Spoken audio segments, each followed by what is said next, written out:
পর্দা চিরে নবী এলেন তাই রে, নবী এলেন তাই রে। আজকে আমিনার খুশির সীমা নাই, খুশির সীমা নাই। ওরে চমচম বিজলি কেন চমকাই রে, ধীরে ধীরে পর্দা চিরে নবী এলেন তাই রে, নবী এলেন তাই রে। আচ্ছা নবী আমরা যখন এসেছিলাম তখন কাপড় পরিধান করে এসেছিলাম না উলঙ্গ অবস্থায়? ভাই বলো বলো বলো। উলঙ্গ অবস্থায়, উলঙ্গ অবস্থায় এসেছিলাম, কাপড় তো পরিধান তো করে কেউ আসেনি। কিন্তু নবী যখন পৃথিবীর বুকে আসছে আজ পর্যন্ত কেউ প্রমাণ করতে পারবে না যে নবী উলঙ্গ অবস্থায় এসছে। নবী মুস্তাফার কোমর মোবারক থেকে নিয়ে হাঁটুর নিচ পর্যন্ত কাপড়ে ঢাকা অবস্থায় ছিল, কাপড়ে ঢাকা অবস্থায় ছিল। তো নবী এসছেন, অনেক ঘটনা। দিন বলছেন না আমার মধ্যে পাঠাইও, রাত বলছেন না আমার মধ্যে পাঠাইও। রাত আর দিন খুশিতে আত্মহারা, ও বলছে আমার দিকে দিও, ও বলছে আমার দিকে দিও। আর আমাদের জুলুস খালি মনে মনে ভাবছি খালি শেষ কেন করে না রে, মুলবিটা এত লম্বা বলছে, এত লম্বা বলছে, এত দোয়া লম্বা, এত দোয়া লম্বা।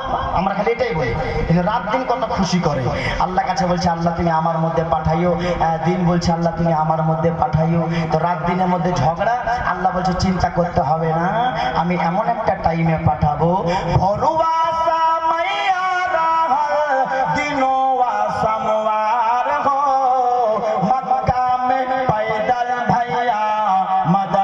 सरकार हो, मक्का में पैदल भैया मदनी सरकार हो। तो भोरेर समय शुभ सादिकेर समय नबीके पृथिवीर बुके पाठालेन।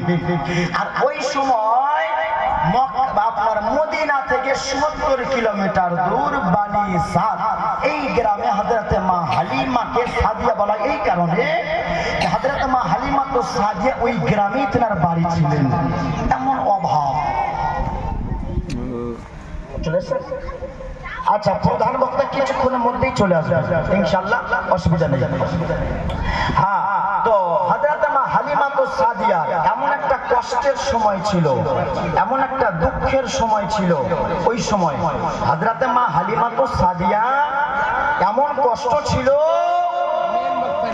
যে বকরিগুলো, ছাগলগুলো, ছাগলের বাচ্চাগুলো, ভাইয়েরা বোনেরা, মা খালারা, হযরতে মা হালিমা তো সাদিয়া চিন্তা করে আর বলে আল্লাহ কেমন করে বাঁচবো।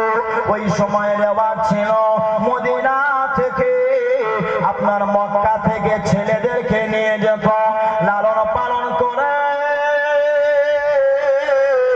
বড় করে মানুষ করতো। আর মানুষ করে যা পরিশ্রমের পারিশ্রমিক হতো, পরিশ্রমের পারিশ্রমিক যা পেত, ওই পরিশ্রমের পারিশ্রমিক নিয়ে তারা দিন যাপন করত, সংসার চালাতো, তাদের জীবনগুলো কাটাতো।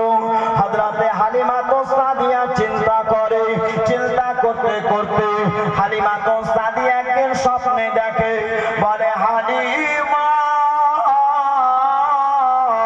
ও হালিমা চিন্তা করতে হবে না, কাল সকাল বেলায়, সকাল যখন হবে নিজের স্বামীকে নিয়ে ওই মক্কার মধ্যে চলে যাবে, মক্কার মধ্যে যাবে। বাবা আর একটা সন্তান আছে, তবে ওই সন্তানকে পেলে তোমার জীবনের